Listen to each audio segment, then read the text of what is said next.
recorded by Michelle Fry. Chapter 3, The Man of War.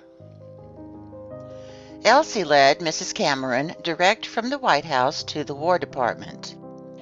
"Well, Mrs. Cameron, what did you think of the President?" she asked.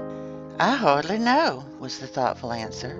"He is the greatest man I ever met. One feels this instinctively." When Mrs. Cameron was ushered into the secretary's office, Mr. Stanton was seated at his desk writing. She handed the order of the President to a clerk who gave it to the secretary. He was a man in the full prime of life, intellectual and physical, low and heavy-set, about 5 feet 8 inches in height, and inclined to fat. His movements, however, were quick, and as he swung in his chair, the keenest vigor marked every movement of body and every change of his countenance. His face was swarthy and covered with a long, dark beard touched with gray. He turned a pair of little black piercing eyes on her and without rising said, "So, you are the woman who has a wounded son under sentence of death as a guerrilla?" "I am so unfortunate," she answered. "Well, I have nothing to say to you," he went on in a louder and sterner tone, "and no time to waste on you. If you have raised up men to rebel against the best government under the sun, you can take the consequences." "But, my dear sir," broke in the mother, "he is a mere boy of 19 who ran away 3 years ago and entered the service." "I don't want to hear another word from you," he yelled in a rage. "I have no time to waste. Go at once. I'll do nothing for you." "But I bring you an order from the President," protested the mother. "Yes, I know it," he answered with a sneer, "and I'll do with it what I've done with many others. See that it is not executed. Now go." "But the President told me you would give me a pass to the hospital, and that a full pardon would be issued to my boy." "Yes, I see, but let me give you some information. The President is a fool, a damned fool. Now, will you go?" With a sinking sense of horror, Mrs. Cameron withdrew and reported to Elsie the unexpected encounter. "The brute!" cried the girl. "We'll go back immediately and report this insult to the President." "Why are such men entrusted with power?" the mother sighed. "It's a mystery to me, I'm sure. They say he is the greatest Secretary of War in our history. I don't believe it. Phil hates the sight of him, and so does every Army officer I know, from General Grant down. I hope Mr. Lincoln will expel him from the Cabinet for this insult." When they were again ushered into the President's office, Elsie hastened to inform him of the outrageous reply the Secretary of War had made to his order.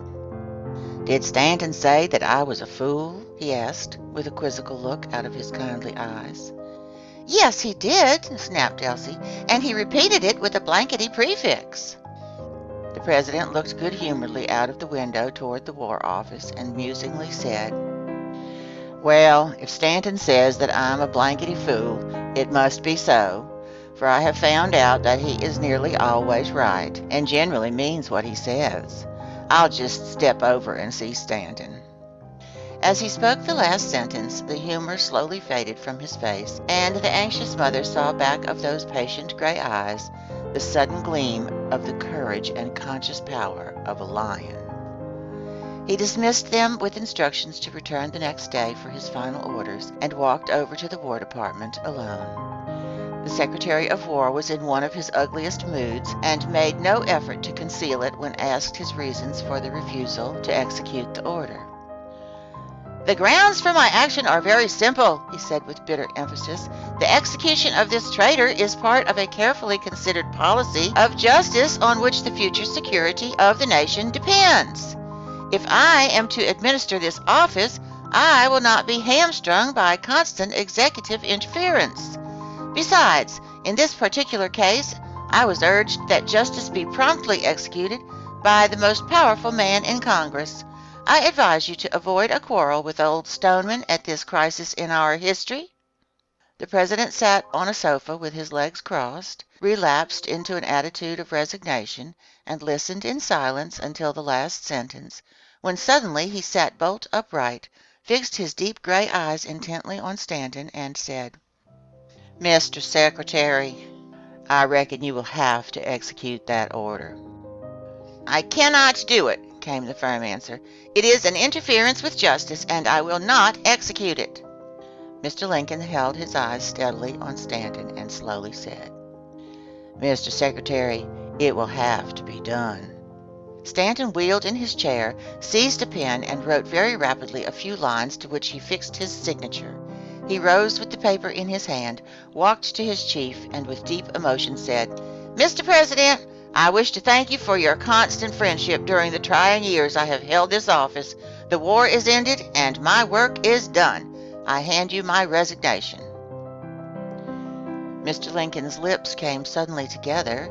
He slowly rose and looked down with surprise into the flushed, angry face. He took the paper, tore it into pieces, slipped one of his long arms around the secretary, and said in low accents, "Stanton, you have been a faithful public servant, and it is not for you to say when you will no longer be needed. Go on with your work. I will have my way in this matter, but I will attend to it personally." Stanton resumed his seat, and the President returned to the White House. End of Book 1, Chapter 3.